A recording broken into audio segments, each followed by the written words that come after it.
Salut tout le monde, on part aujourd'hui pour le 1403e épisode de l'After Zap Image. Avant de débuter les amis, n'hésitez pas à me laisser des questions dans la barre de commentaires pour la prochaine FAQ qui sera publiée vraisemblablement en tout début de semaine prochaine, ça devrait être lundi. Nous, on va démarrer les amis avec l'anniversaire de l'Olympique de Marseille qui fête aujourd'hui ses 123 ans, club mythique du football français, toujours le seul club à l'heure actuelle à avoir remporté la Ligue des Champions, l'Olympique de Marseille, un club qui est apprécié par de nombreux supporters, hein. Le Vélodrome est un stade bouillant et l'OM déplace aussi en masse des supporters, hein. Lorsque l'OM joue à l'extérieur, eh bien en général, hein, il y a énormément de personnes qui se déplacent aussi pour soutenir les Phocéens.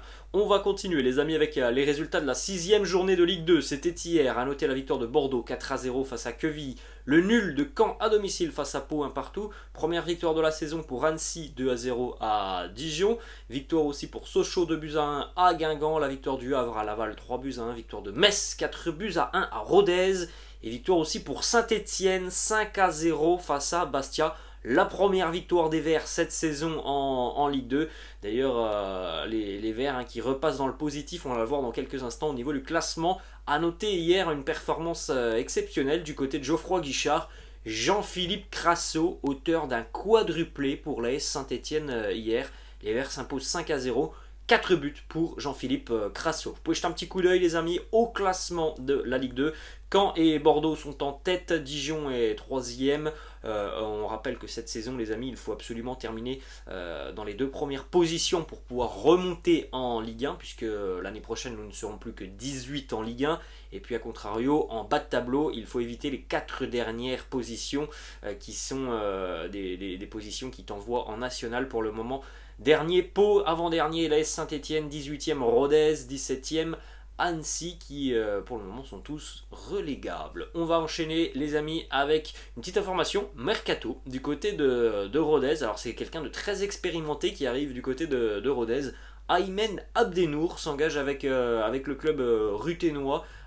Aymen Abdenour, notamment ancien défenseur de l'AS Monaco qui a connu la Ligue des Champions. On continue les amis avec le programme de la journée de Ligue 1, donc de la 5e journée de Ligue 1. Multiplex à 19h, multiplex à 21h. Pour les matchs de 19h, on retrouvera Angers-Reims, Lyon-Auxerre, Monaco 3, Montpellier-Ajaccio, Strasbourg-Nantes, et à 21h, Lens-Lorient, Lille-Nice, Marseille-Clermont, Rennes-Brest et Toulouse face au Paris Saint-Germain. Petite stat les amis très intéressante sur la Ligue 1 en ce début de saison. C'est le championnat le plus prolifique sur les 5 grands championnats. La Ligue 1 avec ses 3,41 buts par match devant la Bundesliga 3,06, 2,95 pour l'Allemagne, 2,40 pour la Serie A et seulement 2,33 pour la Liga en Espagne, où il y a beaucoup de spectacles en Ligue 1 avec en général des matchs très ouverts. Direction le Stade de Reims, une information mercato chez les Champenois qui vont perdre vraisemblablement le défenseur belge Wout Faes qui devrait s'engager du côté de Leicester en Première Ligue. Jolie indemnité, hein, pour Reims qui va recevoir un chèque de 20 millions d'euros. Il devrait passer sa visite médicale aujourd'hui avec Leicester, donc évidemment il ne devrait pas jouer avec le Stade de Reims aujourd'hui. Et ça va peut-être aussi donner l'opportunité à Reims d'aller chercher, pourquoi pas, un défenseur, hein, sur ces dernières heures de mercato avec ce chèque de 20 millions. Il y a peut-être un joli coup à faire pour les Rémois. On continue les amis avec du côté de Nice et de Rennes, les informations qui se confirment. Gaëtan Laborde va arriver du côté de Nice. Amine Gouiri, lui, va faire le chemin inverse. Il va aller du côté du Stade Rennais. Gaëtan Laborde qui va d'ailleurs retrouver Andy Delors du côté de Nice, une association qui faisait beaucoup de mal à des défenses, hein, du côté de Montpellier. Delors et Laborde, c'était très intéressant.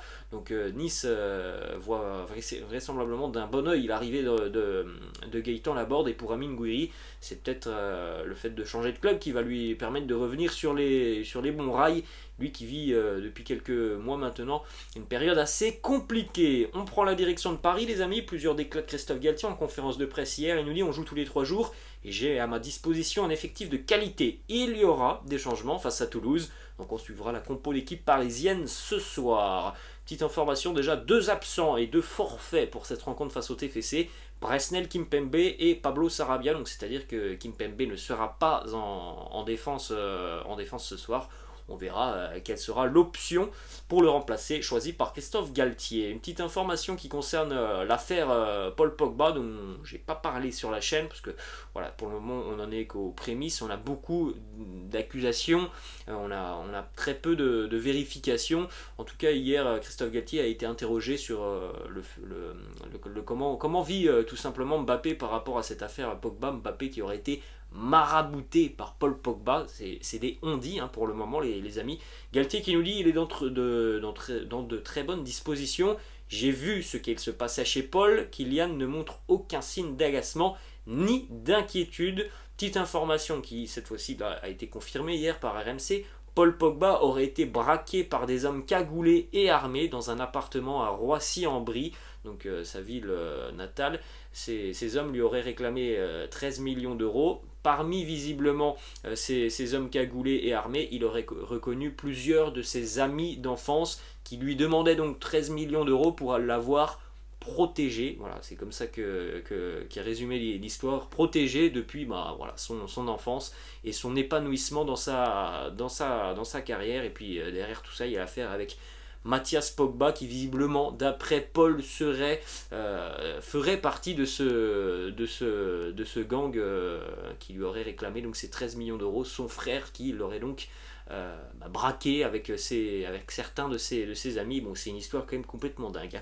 On enchaîne les amis avec une information du côté de l'équipe de France, du côté des Bleus. Évidemment aussi c'est quelque chose que l'on suit attentivement. On a tout de même 2 joueurs de l'équipe de France, Kylian et Paul Pogba, qui sont au centre de cette histoire. Bon, surtout Paul, évidemment. Kylian, il n'avait pas grand-chose à faire là-dedans, mais son nom est sorti avec cette histoire de maraboutage. Donc du côté des Bleus, il semblerait que l'on soit tout de même halluciné par cette histoire Paul Pogba. Didier Deschamps prend beaucoup de renseignements et évidemment, les amis, on peut se dire que déjà par rapport à la situation sportive de Pogba, plus cette situation-là, on peut se dire tout de même que ça semble compliqué de voir Paul Pogba être présent avec l'équipe de France sur les prochains rassemblements. Et évidemment, dans quelques semaines maintenant, lors du mondial, bon, on attend les amis évidemment des éclaircissements sur cette histoire. On va enchaîner les amis avec des informations mercato du côté du PSG. Premièrement en ce qui concerne les départs, Idrissa Gueye a trouvé un accord pour effectuer son retour à Tottenham. L'accord porte sur 3 ans pour l'international sénégalais. Ensuite, information qui concerne Leandro Paredes. Fabrizio Romano annonce son traditionnel Arrigo en ce qui concerne Paredes du côté de la Juventus. Transfert de prêt avec option d'achat, 15 millions plus 5 millions de bonus. La visite médicale est prévue aujourd'hui. Autre information, Fabrizio Romano qui annonce aussi une offre officielle qui a été soumise de Fulham vers le Paris Saint-Germain pour Layvin Kurzawa. Le club anglais a déjà l'accord du joueur, donc Kurzawa attend maintenant l'accord du PSG sur l'offre de Fulham. Autre information, Mauro Icardi qui est d'accord pour rejoindre Galatasaray. Et Mauro Icardi souhaite que ce deal se finalise. Les négociations tournent à l'heure actuelle autour d'un prêt sans option d'achat et c'est ça qui pose un petit peu problème au PSG qui souhaiterait vendre définitivement le joueur, donc inclure une option d'achat. Ensuite, Christophe Galtier en conférence de presse hier, il nous parle aussi de Milan Skriniar. Il nous dit « Je ne peux pas vous dire que c'est complètement terminé. Il y a toujours des surprises dans le mercato. Skriniar est un joueur ciblé depuis longtemps. Les négociations sont très difficiles avec l'Inter. Il faut respecter leur position, mais tout reste possible. » Donc voilà, on va suivre encore une fois la fin de ce feuilleton Skriniar qui dure déjà depuis 2 mois. Tout simplement depuis quasiment l'ouverture du mercato, donc même plus de 2 mois. On a toujours des informations autour de Milan Skriniar. L'Inter reste ferme. Les interistes demandent une grosse somme. On enchaîne les amis avec une arrivée du côté du Paris Saint-Germain. Cette fois-ci c'est officiel, on en parlait depuis le début de semaine. Fabien Ruiz, milieu de terrain international espagnol et parisien. Il s'est engagé hier avec le Paris Saint-Germain pour 5 ans, donc jusqu'en 2027. Indemnité de transfert entre le PSG et le Napoli, c'est 25 millions d'euros. Première déclat de Fabien Ruiz qui nous dit « J'ai envie qu'on sache que je vais donner le maximum à chaque fois que je rentre sur le terrain. Je veux montrer que je viens avec de l'engagement, l'envie de travailler et avec le meilleur état d'esprit possible. » C'est un travailleur, c'est quelqu'un qui a une très très bonne mentalité, Fabien Ruiz. Autre information les amis, ça c'est tombé hier et c'est allé visiblement très très vite. C'est un joli coup que le PSG devrait réaliser aujourd'hui puisque Carlos Soler est espéré aujourd'hui à Paris pour y passer sa visite médicale et s'engager donc officiellement avec le Paris Saint-Germain pas très cher en plus, 17 ou 18 millions d'euros pour un joueur qui est très jeune, pour un joueur qui a marqué 22 buts sur les 2 dernières saisons de Liga, qui a délivré un petit peu moins d'une quinzaine de passes décisives. C'est encore un nouveau milieu de terrain qui va arriver du côté du PSG, donc on a visiblement mis l'accent sur des renforts au milieu de terrain sur ce mercato parisien, puisqu'il y a eu quand même beaucoup d'arrivées au milieu. On va enchaîner, les amis, du côté de la Première Ligue, les résultats de la veille en PL, avec le début de la 5e journée, tout le monde a marqué. D'ailleurs, hier en PL, Crystal Palace Brentford, un partout. Victoire de Fulham de buts à 1 face à Brighton. Le début de saison des Cottagers, qui est très intéressant, et bien, se poursuit. Défaite de Chelsea de buts à 1 à Southampton. Match nul entre Leeds et Everton, un partout. Petite stat sur Aleksandar Mitrovic qui a de nouveau marqué hier pour Fulham sur ses 48 derniers matchs de championnat, donc Première Ligue plus Championship. C'est pas compliqué, le ratio il est incroyable pour Aleksandar Mitrovic, 48 buts sur ses 48 derniers matchs de championnat, c'est tout simplement monstrueux. On continue les amis avec une petite information qui concerne Scott Parker, entraîneur de Bournemouth, qui n'est plus l'entraîneur des Cherries de Bournemouth. Il a été limogé donc après 3 défaites consécutives face à City, Arsenal et Liverpool. Bon, c'est sûr que le 9-0 face à Liverpool n'est pas passé auprès des dirigeants de Bournemouth, mais c'est dommage parce que c'est tout de même quelqu'un qui avait fait un excellent boulot l'année passée en Championship pour faire remonter le club notamment. Et voilà, je ne sais pas trop à quoi s'attendaient les dirigeants de Bournemouth en ayant sur les 4 premières journées City, Arsenal et Liverpool. Mais c'est dur tout de même de limoger un entraîneur qui perd 3 matchs face à ces 3 géants, même s'il est vrai qu'il y a un score qui est énorme, ce 9-0. Scott Parker avait quand même gagné aussi son premier match face à Aston Villa. Petite stat aussi sur Bournemouth qui, après 4 journées, en est à moins 14 de différentiel. 2 buts marqués, 16 concédés. C'est le pire record dans l'histoire du championnat anglais après 4 matchs. Moins 14. On continue les amis avec la défaite de Chelsea, 2 buts à 1 à Southampton. Raheem Sterling avait pourtant ouvert le score, Romeo Lavia égalise et puis Armstrong qui marque juste avant la mi-temps. Encore une fois une rencontre très moyenne des Blues de Chelsea. Ça avait été déjà très moyen le week-end dernier mais c'était passé. Là, ce n'est pas passé du côté de Southampton. Petite information, donc pour le moment, c'est 115 millions qui ont été dépensés par Chelsea pour Koulibaly et Marc Cucurella. À l'heure actuelle, Chelsea a déjà encaissé 8 buts en Première Ligue. C'est la 16e défense de Première Ligue. Mercato ambitieux pour le moment pour les Blues, mais seulement 7 points après 5 journées pour le moment. La mayonnaise ne prend pas du côté de l'équipe de Thomas Tuchel. Autre information les amis, c'est des déclarations de Thomas Tuchel qui nous dit franchement il ne faut pas beaucoup de choses pour nous battre à l'heure actuelle. C'est une prestation défensive beaucoup trop laxiste de notre part, nous n'avons pas du tout besoin de donner des tirs gratuits à l'adversaire. Il faut que l'on se remobilise collectivement et montrer aussi une mentalité différente. Visiblement, nous ne sommes pas assez forts pour le moment pour pouvoir gagner ce genre de match à l'extérieur. Un corner mal défendu donne un but, on est déstabilisé. Nous ne sommes pas assez forts pour réagir à ça actuellement. Voilà, c'est dans les têtes aussi du côté des Blues à l'heure actuelle que ça ne va pas. On continue avec cette information puisque le mercato des Blues de Chelsea n'est pas terminé. Wesley Fofana va s'engager avec Chelsea, c'est fait, donc 82 millions d'euros pour le jeune défenseur français. Donc au final, Chelsea aura dépensé 200 millions d'euros pour Koulibaly, Fofana et Marc Cucurella.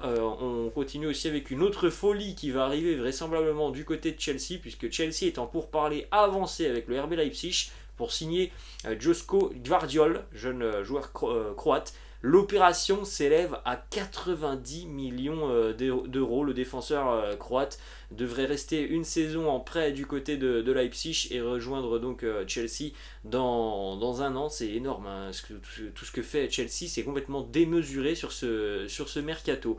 On jette un coup d'œil donc les amis au mercato des Blues de Chelsea à l'heure actuelle. C'est 270 millions d'euros et on devra vraisemblablement rajouter ces 90 millions pour Gvardiol, donc on va pas être loin des 400 millions d'euros dépensés par les Blues de Chelsea, c'est assez impressionnant. On poursuit les amis du côté de l'Espagne, une information qui concerne le latéral Sergio Reguilón qui arrive du côté de Madrid. du côté de l'Atlético Madrid sous la forme d'un prêt. Il n'y a pas d'option d'achat. Il vient remplacer Renan Lodi qui s'est engagé du côté de Nottingham Forest. Une information du côté de l'Athletic Bilbao, c'est assez rare, mais Iñaki Williams s'est blessé après 236 matchs consécutifs de Liga.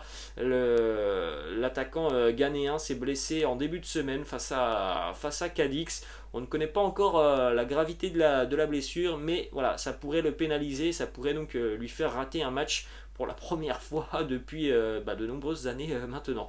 Ensuite, une information qui concerne le Barça.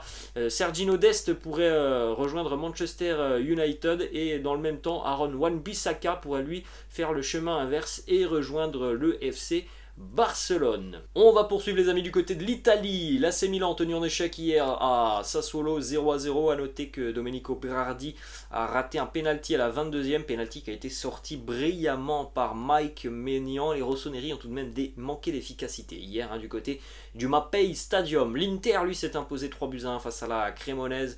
But pour Correa, but pour Barella et but aussi pour Lautaro Martinez. La Roma continue son bon début de saison. Les Romains s'imposent 3-0 face à Monza.